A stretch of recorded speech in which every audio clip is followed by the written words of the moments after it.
How about now? Now we can. Great. I actually sent and shared with the committee members an email that I sent to Paul, Matt, and Carrie last week. I attended the refresher training over in Hagerstown, and there were just some of the things that I walked away with. Was first, in our decision reports, we have a statement saying that we don't have conflicts. It was also suggested that we broaden that to also disclose that all the members are maintaining this information on a confidential basis. I just think that's out of abundance of caution, we should add that into our form language. The second point. Bob, if you could send me the wording that you want put in there, I will add that in there for this. I was going to ask if Paul could put something together. He drafted that part. Okay. The second was on cases involving officers that are no longer officers. They were adamant about sending that back. I actually was arguing, saying, geez, what about the officer that's left and it's not administratively charged? At least they would know. They basically were adamant, send it back. I do think they raised an eyebrow under that scenario, but I think if we're going to send back cases because we don't have jurisdiction because they're no longer an officer, we should be consistent. So going forward, if we don't have a active officer, send it back.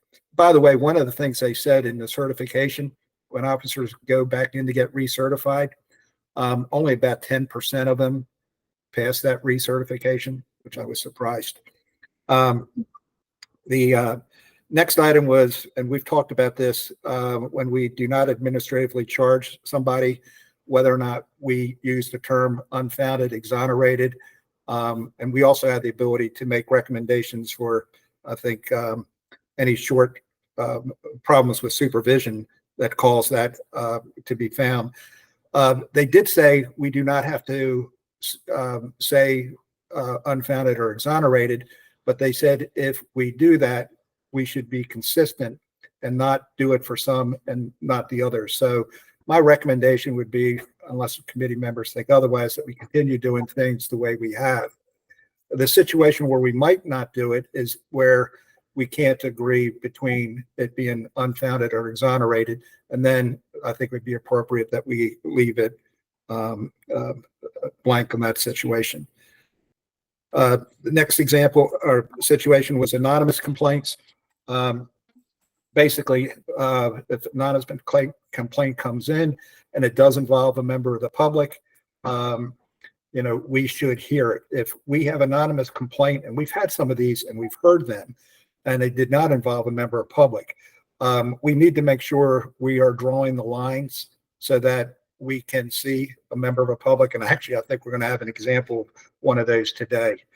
And the last two items, I'll discuss those with Matt when he gets back, but it has to do more with the last item, or fifth item in particular, is the procedures. We're supposed to have written procedures. I think we've relied heavily on our handbook. That would probably make up most of what we would incorporate within our procedures. But I think if we look at what some other counties have done, we should also talk about term limits. Let's create those. As I've said, right now we're indentured servants and we'll never get out of this thing the way it's written unless you pull a Kirk. And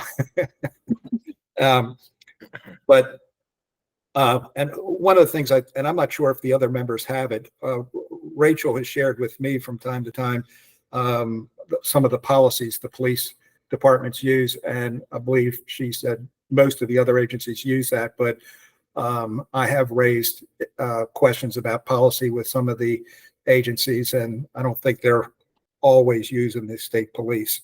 And then the last item, it really had to do with discussion of projects, and we started talking about this, I think, before you got on the line, Kurt, and it's how much time we spend on a case. These counties are spending 15, 20 minutes minimum per case. And What? Yeah. And I just want to make sure that as we have discussions. I know we move fairly quickly, but if anybody has concerns or they're not completely in agreement with where we're going, stop me and let's engage in a discussion so we can make sure we're doing this in a meaningful way. As I was telling the people in the training center, I said, look, we actually did 65 cases in 2 hours, but I said it probably was 40 to 60 hours of prep work to get there. Yeah. So the assumption is that our committee members have fully informed themselves of the cases and the files. So we'll continue to move as we have, but I do encourage members to speak up. And if we are moving quickly, don't hesitate putting the brakes on.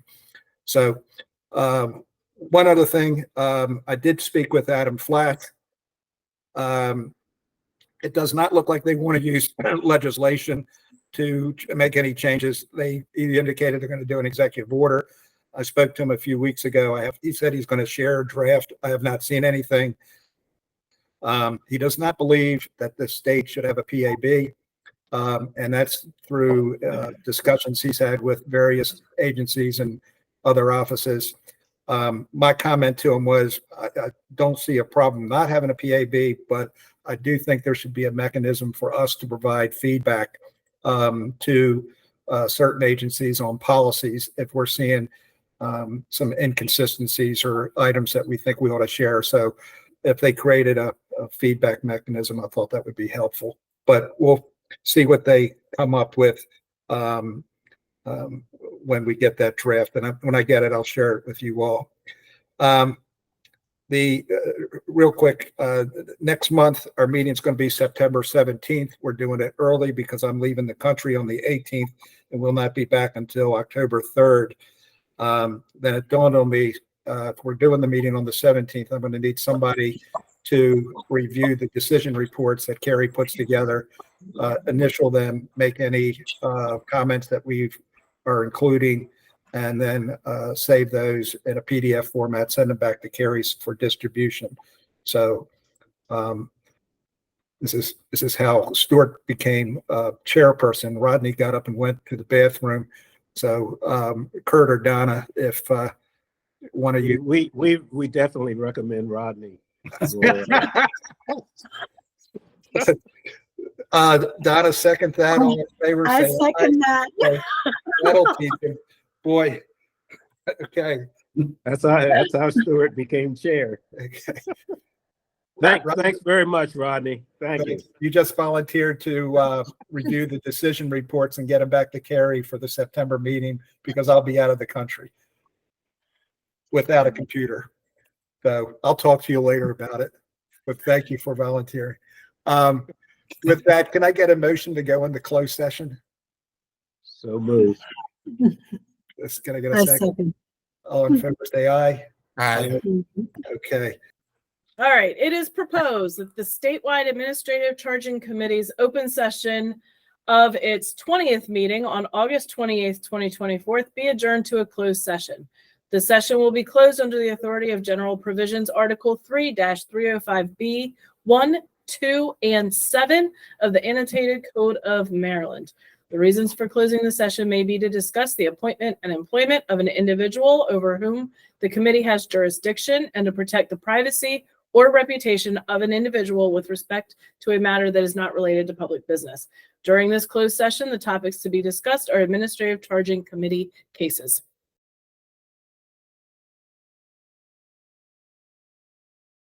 Okay, we are back into open session.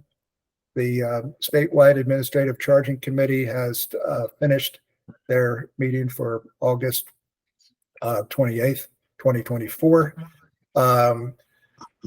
We will recap the cases as they were on our spreadsheet. We actually have Maryland Transit Administration in two separate places, but you can add those up as we go along. But with Maryland National Capital Park Police, we had one officer, 2 allegations. One was administratively charged, which was unfounded, and one was administratively charged. For the Maryland Transit Administration, we have 2 officers with 2 allegations. One was not administratively charged, with 1 unfounded, and 1 administratively charged. With the Maryland Transportation Authority, we had 7 officers with 14 allegations. 6 were not administratively charged, 2 were unfounded, 4 were exonerated, and 8 were administratively charged. On the Maryland State Police, scroll down, we had 16 officers, 32 allegations. 17 were not administratively charged, 7 were unfounded, 10 were exonerated, and 12 were administratively charged. We're back to the Maryland Transit Administration. We had another 2 officers with 2 allegations, and there were 2 not administratively charged and 2 unfounded. Then with the Maryland Transportation Authority, we had 3 officers, 4 allegations, 4 not administratively charged, 2 of them were unfounded, the other 2 were exonerated.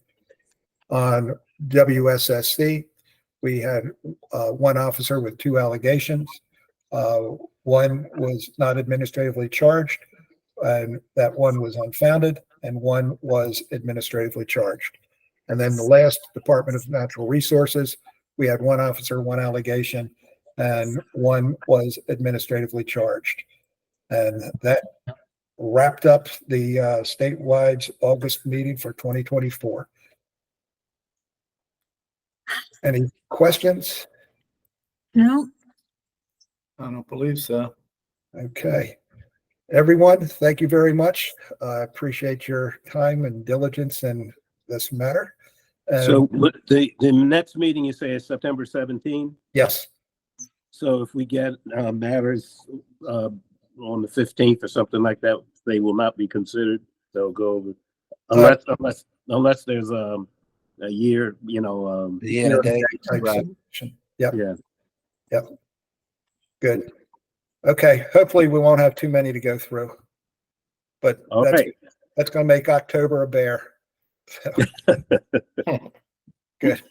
Okay. Thank you all very much. All right, everyone Can I get a take motion to care. adjourn? Thanks, Carrie. Can I get a motion to